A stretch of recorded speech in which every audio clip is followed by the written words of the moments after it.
David, if you could, explain why was there a mattress in the tunnels and what is this stain? A lot of folks are wondering, is this stain feces? No, it's not feces. What is Stain it? is blood. No, it's not feces. What is Stain it? is blood. No, it's not feces. What is Stain it? is blood.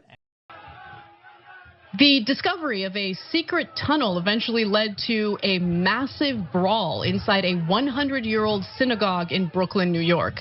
Known as 770, the synagogue serves one of the largest groups of Hasidic Jews in the world. Now, luckily, no injuries were reported from this brawl, believe it or not. But what the hell sparked it? What is behind the brawl in the first place? What got people so fired up? Well, it was all over the discovery of a tunnel and an attempt by authorities to fill it with cement. So you see a gentleman coming out of that tunnel.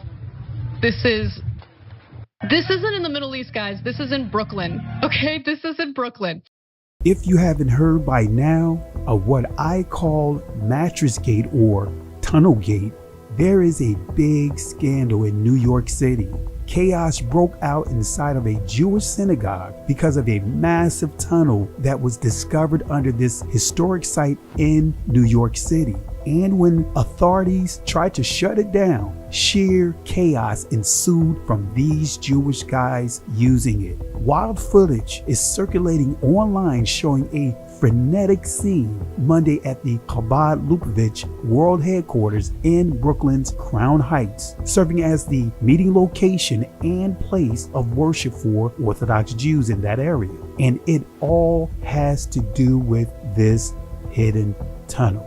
Long story short, this underground enclosure leading into this synagogue was stumbled upon last month by people who reported hearing weird noises under their homes. There are reports that a select group from this synagogue were using this tunnel to access a women's bathing area. This viral event literally took social media by storm, starting with this mattress. This mattress is so gross that this would not be on the list of mattresses we used to flip on growing up. Also, what stands out about this mattress is that it's a baby mattress. What were they doing in those tunnels? What were they doing on this mattress to cause this gross stain? We are now joined by David Saltzman, who is a member of the now infamous synagogues in Brooklyn. We've all heard the news story about these tunnels that were discovered underneath this synagogue. And there's a lot of theories going around the internet about why these tunnels exist, a lot of conspiracy theories, wild accusations going on. So we brought David here as a member of the synagogue to set the record straight of any rumors going around why these tunnels exist. Police make a wild discovery underneath a synagogue in Brooklyn. An illegal tunnel found below the Chabad Lubavitch World Headquarters in Crown Heights. All right, Fox 5's Lisa Evers takes a look at how it was discovered. 9 men are facing charges this afternoon after police say they dug a secret tunnel into the sanctuary of the Chabad Lubavitch headquarters in Brooklyn. The men described by police as extremist students are accused of digging the tunnel so that they would be able to have access to the sanctuary after hours. And when a cement truck was brought in to fill that tunnel, the men stood in the tunnel, refusing to leave. And I want to be clear, there's been conflicting reporting on this story. When I was reading about it recently, there were claims that the tunnel was built specifically to skirt COVID orders that closed down religious buildings and that people wanted to continue worshiping. And so they needed a secret pathway or passageway into the synagogue. But I don't think that's really what's going on here. So why was the secret tunnel built in the first place? This is where it gets complicated. I am not buying what some of these news articles are saying in terms of why this tunnel was built. One of the supposed reasons given is that these guys were concerned about COVID, and so they decided to take it upon themselves to build an extension to this synagogue, an underground tunnel to be exact. They were supposedly so concerned with their health that they built a filthy tunnel in New York City. There was one more viral image going around, and this is the one everyone's been talking about. Is this, Dirk just pulled up on screen, stained mattress that was pulled out of the tunnel being carried by members of the synagogue. So there's a lot of crazy conspiracy theories. I don't want to go down any tasteless rabbit holes. But David, if you could explain, why was there a mattress in the tunnels and what is the stain? A lot of folks are wondering, is this stain feces? No, it's not feces. What the is stain it? is blood, and basically we did rituals. I said that before. There were some rituals that we do in the tunnels, and sometimes the rituals might involve someone who recently died, and we'll bring him down there, and we're trying to do a ritual to bring back the Messiah, which is a Schneerson, if you heard about him on the news. So he died many years ago.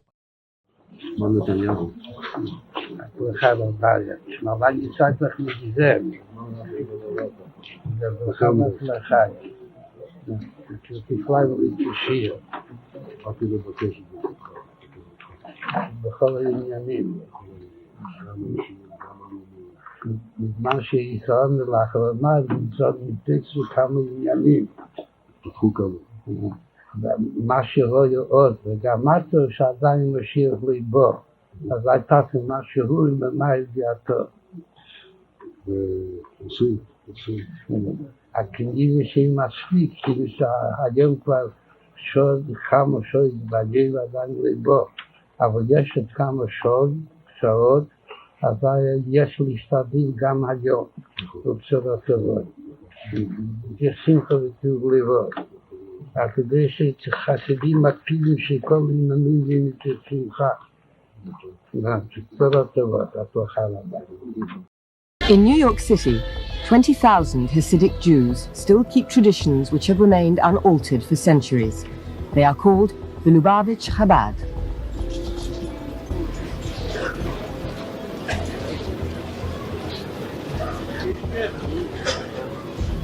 The Lubavitch believe that they have the answer to the question, what is a Jew? Or more precisely, what does God expect of a Jew?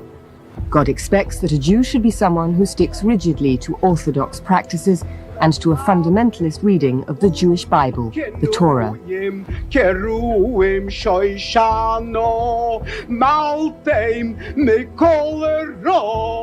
Crown Heights, Brooklyn is the headquarters of a movement which has set up communities in 28 countries. The influence of the Lubavitch is felt worldwide, but most notably in Israel, where Orthodox religious parties would like to achieve a purely religious state. Hasidism began in Eastern Europe in the 18th century and was argued over even then. It attracted thousands to its emotional, mystical worship, but existing orthodoxy opposed it. Hasidic life centers on a charismatic leader known as the Rebbe. The Lubavitch Rebbe is Menachem Mendel Schneerson. He's the seventh in a dynasty which stretches back 200 years.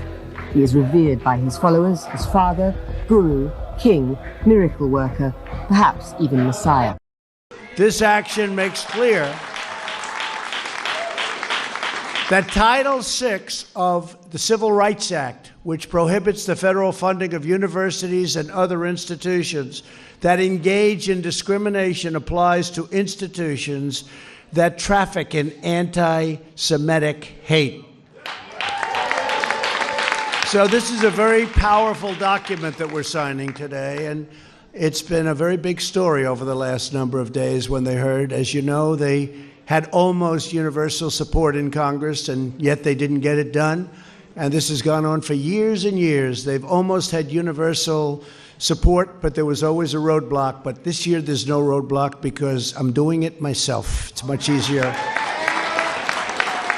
And we have support from many in Congress. This is our message to universities. If you want to accept the tremendous amount of federal dollars that you get every year, you must reject anti-Semitism. It's very simple. My administration will never tolerate the suppression, persecution, or silencing of the Jewish people. We have also taken a firm stand against the so-called divestment and sanctions movement, or BDS. You know that very well. And I have to tell you, Jared Kushner and Ivanka, they've been talking to me about this for 3 years now, maybe longer than that. But I go back about 3 years where it's something that I could do about it. You know, in this position, we can do things about it. Before that, not quite as much. I'd be just like you. successful, doing nicely, but not for this.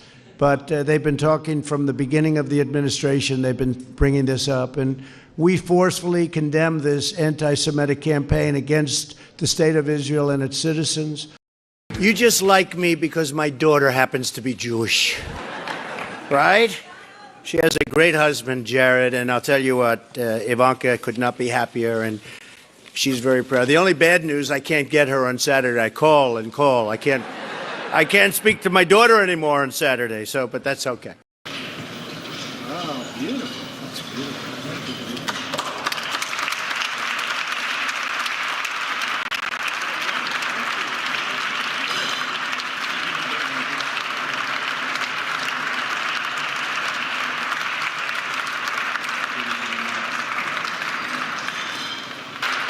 I want to thank my Jewish daughter. I have a Jewish daughter. This wasn't in the plan, but I'm very glad it happened.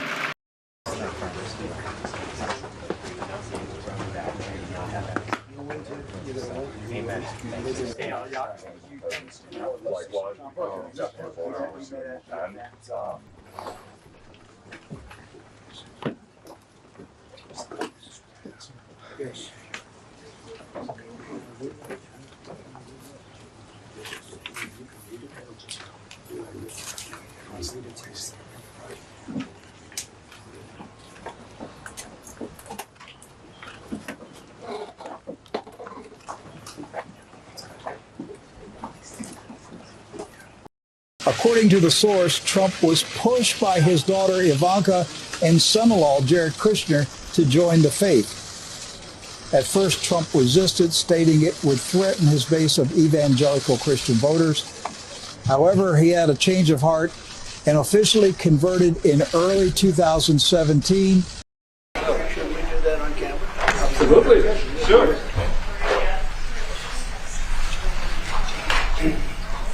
So to let you know, this is the birth certificate of Donald Trump's grandfather, born in 1869, close to Bad Dürkheim. Right?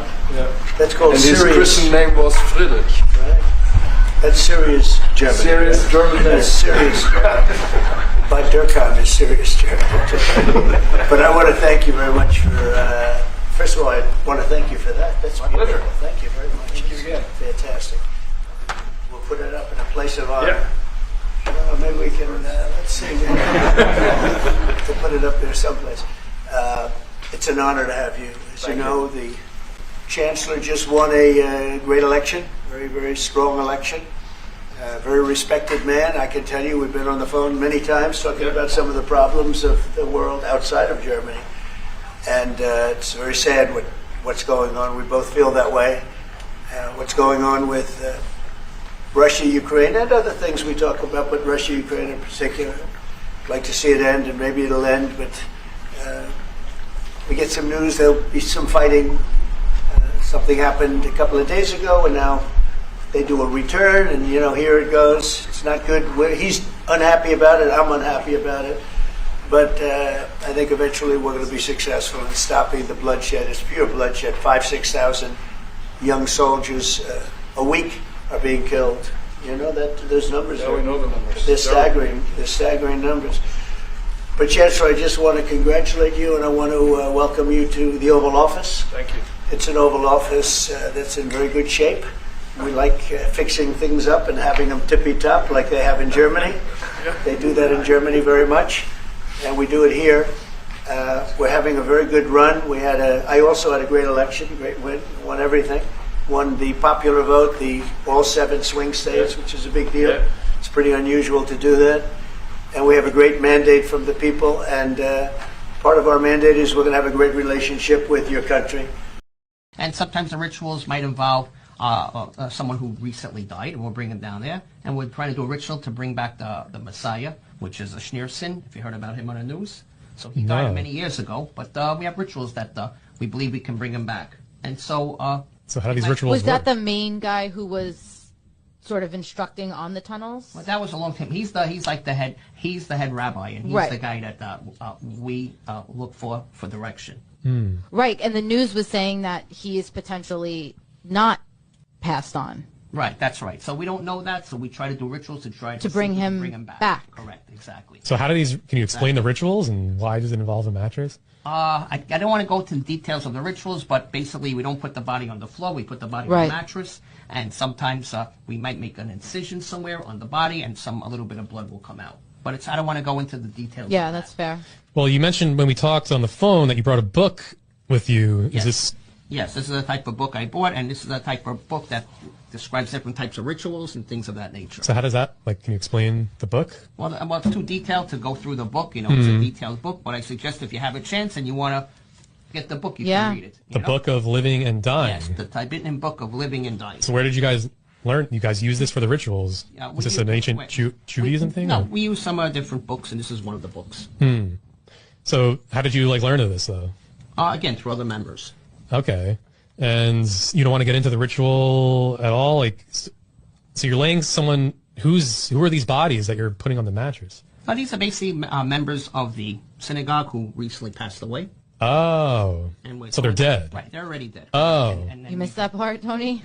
I didn't know if there were people sacrificing their lives or something. No, they're not sacrificing their lives. They die of natural causes or whatever. Oh. And before you bury them in a cemetery, you basically bring them down. Into the tunnel? For a ritual. That's it. It's more like it's not something spoken about, okay? But you can understand. Just like other religions or something, when someone dies, they might keep the body in a house.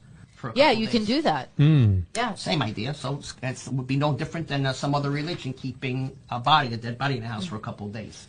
They all have different rituals. Well, yeah. So the incision you mentioned, can you describe what's the purpose of that? Well, like I just said before, it's just a ritual, and the incision is just part of the ritual, and hoping to bring back the Messiah. You see, here's I brought some notes, and if you want to really go through it, so that's the book we use. That's the book to bring people from the afterlife. Okay, so if you believe in that, I don't know if you believe in the afterlife. Yeah. Oh, you do? Okay, so if you believe in the afterlife, then fine. Then you believe that many years ago in Egypt there was a method to bring people back from the afterlife, and we're using that type of method. Okay, and the thing is, the ritual itself is basically what we believe in is to bring that individual back. And we might read some verses from the book. I'm speaking to you in general. Right. Okay? Yeah. Absolutely. I'm not giving it to you exactly, but those are some of the notes I have. We said every person that dies in a ritual, we try to bring him back, the Messiah. Okay. We know the body is soulless. We know it's, and so you once they die, yeah. Right. Do you shroud the body? Do we shroud the body, cover them up? Yeah. We'll cover them up, bring them yes, but won't be covered up entirely. Fully. Oh, Correct. Exactly. So that's it. So the blood, like I said, see in my notes here, so the blood's from the incision made in a mattress, and we hope that the Messiah's spirit will come into that. That's what we hope for. Okay, we believe, like you said, you even brought it up, and that Schneerson was the Messiah. We believe in him. He died many years ago, but you said he might be alive, which is possible. And if he's dead, we try to bring him back. If he's alive, let it be. So Dirk pulled up here on screen a wiki article kind of explaining how a sect of Judaism of the synagogue you go to, they actually believe Schneerson did not die, quote.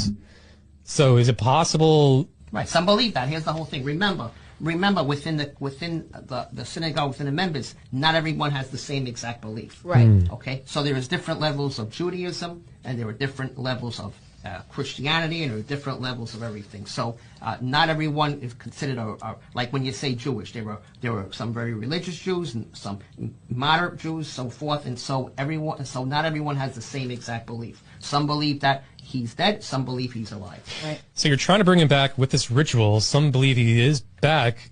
Does that mean the ritual worked? For those that believe that he came back, then it worked for them. Wow. Yeah. For those that didn't believe, it didn't work for them. Well, that's pretty amazing then. So you guys might have brought back the Messiah on Earth. He's living, the Messiah? Anything is a possibility. Seeing this baby mattress reminded me of a major child abuse scandal that rocked this community years ago. Take a look at these clips and make a note of each reference from their oral law called the Talmud. He was sexually abused by a trusted teacher and then was shunned by his community as he tried to get justice. And Janine, the teen you're about to meet is the first sex abuse victim from New Square to ever seek justice from the courts. He told me that he has the ability to read the palm of my hand.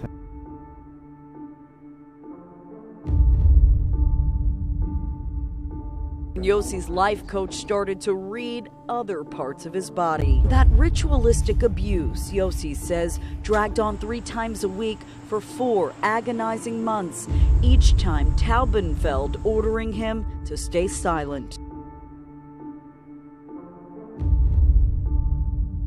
Digging deeper tonight, new concerns about an alleged epidemic of sex abuse being covered up in New York's ultra-Orthodox Hasidic Jewish community. A New York rabbi arrested in Beverly Hills, accused of molesting children in Brooklyn. Menachem Tewel, who also goes by the name Mendel Tevel, is a rabbi. During the last year, he's worked here at this Jewish center, JEM, in Beverly Hills, doing outreach work with children and teenagers. And Tuesday, he was arrested here on a warrant from New York, accusing him of 2 counts of criminal sexual acts and 1 count of sexual abuse. I was 7 times a victim of molestation, 7 separate molesters. In a unanimous decision, New York City's Department of Health agreed parents must first give their written consent before allowing Moyles to perform a controversial part of the Jewish circumcision ritual. We have clearly identified that one specific procedure that's performed as part of some circumcisions, what we're calling direct oral suction, can be transmitting infections to infants. The new regulations, the first in the country, come after health officials identified 11 babies who contracted herpes from the oral part of the circumcision. 2 of them died. The Centers for Disease Control has stated the procedure is not safe. Not only is it a safe method, it's the safest method.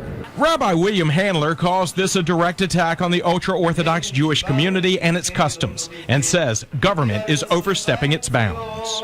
Cantor Philip Sherman says he's performed more than 20,000 circumcisions, 6 just today. He says this is not about Jewish tradition, but rather everyone's well-being. Now, today, we know that germs can be transferred, diseases can be transferred from the baby to the moil and from the moil to the baby. So therefore, you can continue this custom by using a sterile tube, a gauze pad, and the rest of the bris is fine. Health officials say it is going to be very difficult to enforce these regulations. They say that's because they really can't monitor moils as they perform circumcisions. They say it is first going to take a complaint from someone before they can take any action. For centuries, when a Jewish baby boy is born, the ancient ritual of circumcision is performed. But in some ultra-Orthodox communities, religious leaders, known as moyles, also engage in something controversial during the bris. In a practice known as Metzitze Bepeh, or just MBP, the moil actually uses his mouth to suck the blood from the infant's penis after he cuts off the foreskin. Meant to prevent infection and serve as a celebration of life, News 12 has learned the little-known practice has turned into a curse for life for some babies involved in our area. And it's all because of a local rabbi who's alleged to have a sexually transmitted disease. The rabbis are going to take care of it. They won't let him get away with it. According to these documents we obtained from the state health department, Rabbi Yitzhak Fisher of Muncie has been tied to at least 3 herpes infections in babies, one of whom died back in 2004. Shortly after the tragic death, Rabbi Fisher was forbidden from practicing NBP in New York. But despite this state-issued ban, one concerned mother tells us the infected moil is still placing innocent lives at risk. What activities did they plan on carrying out in this secret tunnel? What secret rituals were performed in this tunnel? I want you to watch and listen to this clip from an episode titled Mexican Cult Murders, broadcasted May 1st, 1989 on The Oprah Winfrey Show. As a child, my next guest was used also in worshiping the devil, participated in human sacrifice rituals and cannibalism. She says her family has been involved in rituals for generations. She is currently in extensive therapy, suffers from multiple personality disorder, meaning she's blocked out many of the terrifying and painful memories of her childhood. Meet Rachel, who is also in disguise to protect her identity. My next guest treats ritually abused children in her therapist practice. She feels that the problem is much more widespread than any of us can imagine, says there's no doubt in her mind that the children and adults that she treats are telling the truth. Tina Grossman, we're glad to have all of you join us here on the show. You come from generations of ritualistic abuse? Yes, my family has an extensive family tree, and they keep track of who's been involved and who hasn't been involved. And it's gone back to like 1700. And so you were right. abused. I was born into a family that believes in this. And does everyone else think it's a nice Jewish family? From the outside, you appear to be a nice Jewish girl. Definitely. And you all are worshiping the devil inside the home? Right. There's other Jewish families across the country. It's not just my own family. Really? And so who knows about it? Lots of people now. I talked to a police detective in the Chicago area, and several of my friends know, and I've spoke publicly before. And so when you were brought up in this kind of evilness, did you just think it was normal? I blocked out a lot of the memories I had because of my multiple personality disorder. But yes, I mean, it's like if you grow up with something, you think it's normal. Mm-hmm. I always thought. So what kinds of things? You don't have to give us the gory details, but what kinds of things went on in the family? Well, there would be rituals in which babies would be sacrificed, and you would have to, Whose babies? There were people who bred babies in our family. No one would know about it. A lot of people were overweight, so you couldn't tell if they were pregnant or not, or they would supposedly go away for a while and then come back. Now, you were telling us earlier that the practice with the Kilroy death was a religion called Palamayombe, which not all people who practice Palamayombe obviously sacrifice. I think what we're looking at is a worship of evil here. Right.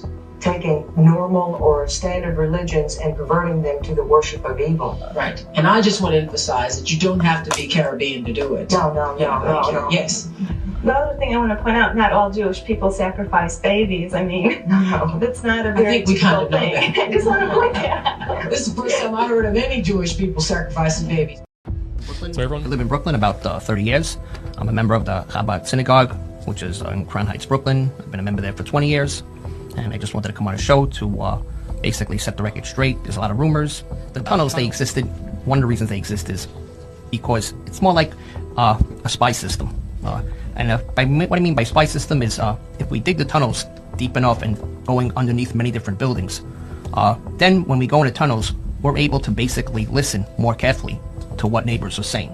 And as we can listen, we're actually doing the city of New York a favor by having these tunnels, because as we can listen for criminal activities that could be going on, and so any type of wrong activities, and we can let the city know if we hear something that is dangerous.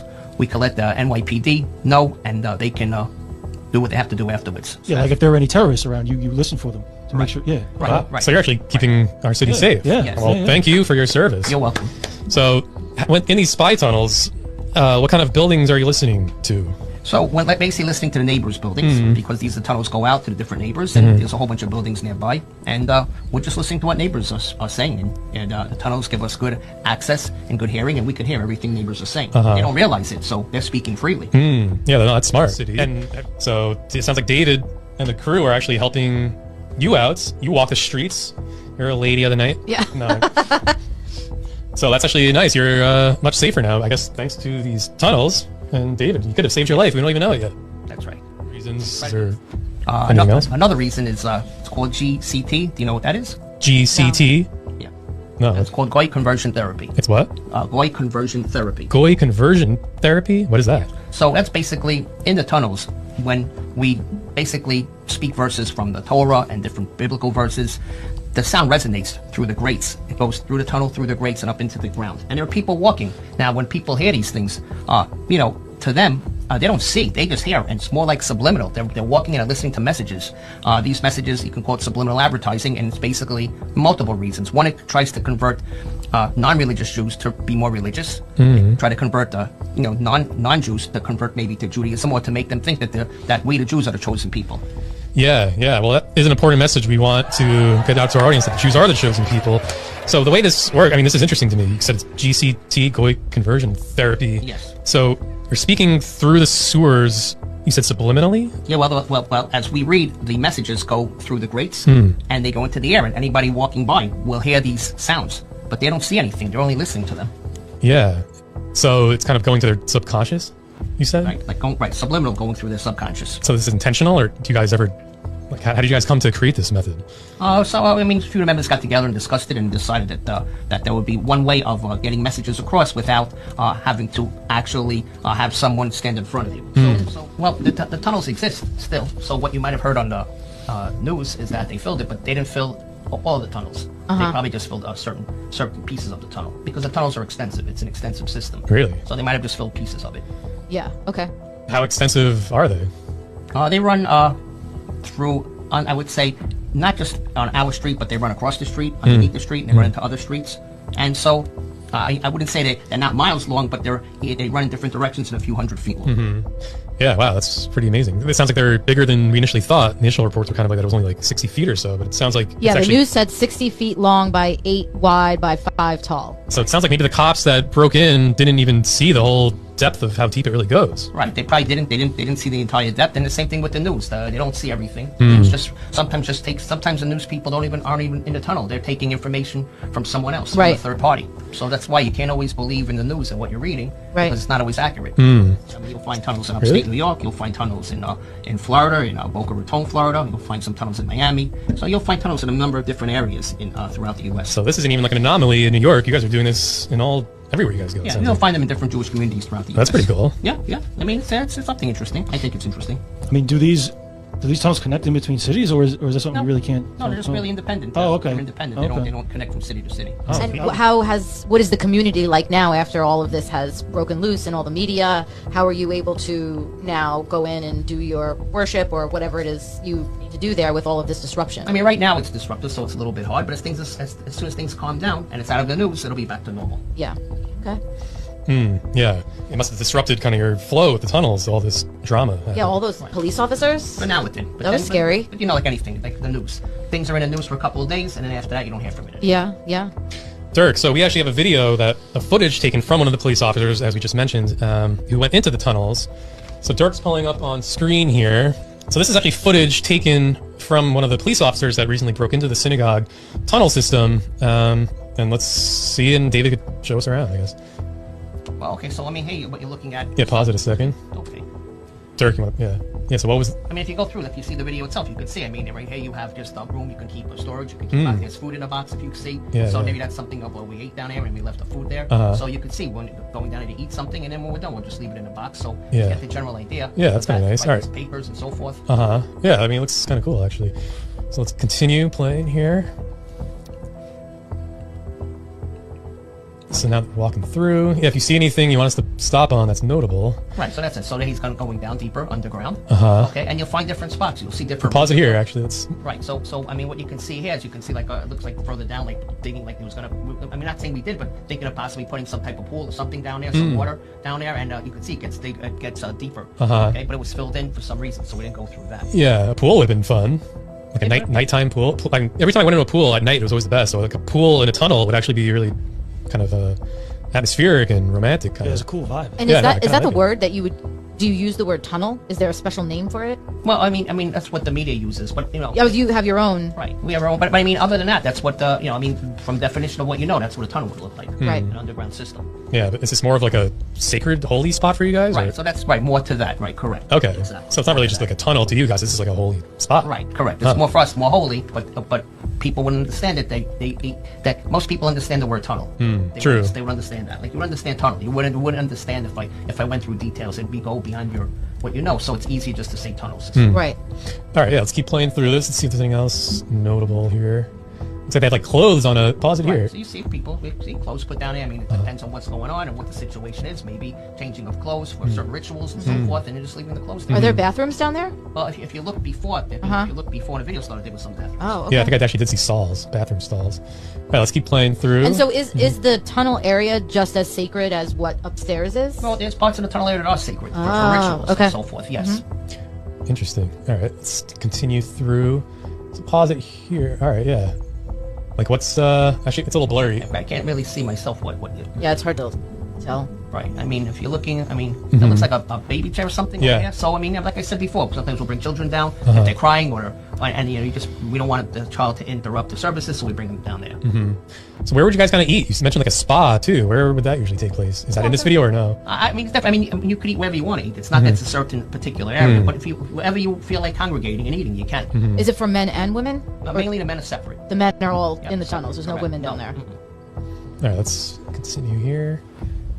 Looks like office chairs. I guess you guys do business under here. Right, so you can see just by looking at the videos, there's different things. This is over years, so understand these are things that are left there over years. And what is it? Pause it here. What is this? Well, okay, if you can see that, it looks like further down. So if you want to go further down into the tunnel system, it can go further down. So that's kind of where you guys would do the spy system you mentioned, where you would spy on kind of local apartments and businesses. Go through there and go down, and then we had a ladder, that rope ladder, go down and go through that. So it's hard to see. The video doesn't portray it. Yeah, it doesn't really continue further beyond this point. That's cool. So that's where you would spy and do the GCT too. Correct, exactly, that we mentioned before. Very cool. Conversion fit. So. And was there a specific, right, because this all happened because somebody heard, the reason the police showed up is because somebody called and had a complaint. Right, that's all. But was there something specific going on that might have caused more? Was there an event going on? Was there something? Yeah, see, that guy knows. Yeah. Kalab Finkelstein. Well, we're gonna pull this up actually in a second. Right, so I know that guy. Were you guys doing something out of the ordinary than you would normally do? No. Yeah. All right, that's true. All right, yeah, because that baby chair in this image is really what's been going around, and people are speculating why that was there. So you. Like I said, sometimes we bring a baby down to crying. We put him in a chair. Yeah. He stops crying. That's one reason. Or sometimes just to watch the baby. Whatever. Someone gives us said, "Can you watch this baby for a half hour?" Okay, fine. So that's kind of actually the sweet thing you guys are doing. That's fine. Yeah. And we've all been there. I've been into funerals and weddings and stuff where there's a crying baby. Everyone can relate. That is incredibly annoying. Yes, it is correct. So if I could bring a baby into a tunnel at any moment, I would. Everything you're clearing up here are things I agree with, and I think everyone can relate to and agree with as well. Yes. So all establishments should have tunnels. Like restaurants should have tunnels. Yeah. But they do. Funeral. Not every one. But what Jewish deli? There are Long Island Jew tunnels that we don't even know about. These are in Brooklyn, and there is a big population of Judaism in Long Island as well. I'm sure there are a lot of tunnels that people don't know about. A lot of different type of tunnels. What's your thoughts? Please be respectful with your comments. Also, please click the like, click the notification bell, and subscribe to this channel. Listen, Genesis chapter 11 verse 10 explains the genealogy of Shem. Shem was a black man in Africa. If you repeat this back, Genesis 14 verse 13, Abraham steps on the scene. Being a descendant of Shem, which is a fact, means Abraham too was black. Abraham, born in the city of a black man, called Nimrod, grandson of Ham. Ham had 4 sons. One was named Canaan. Here, let me do some explaining. Abraham, Isaac was Jacob had 12 sons. For real, and these were the children of Israel, according to Genesis chapter 10. These were the children of Israel, according to Genesis chapter 10. These were the children of Israel, according to Genesis chapter 10.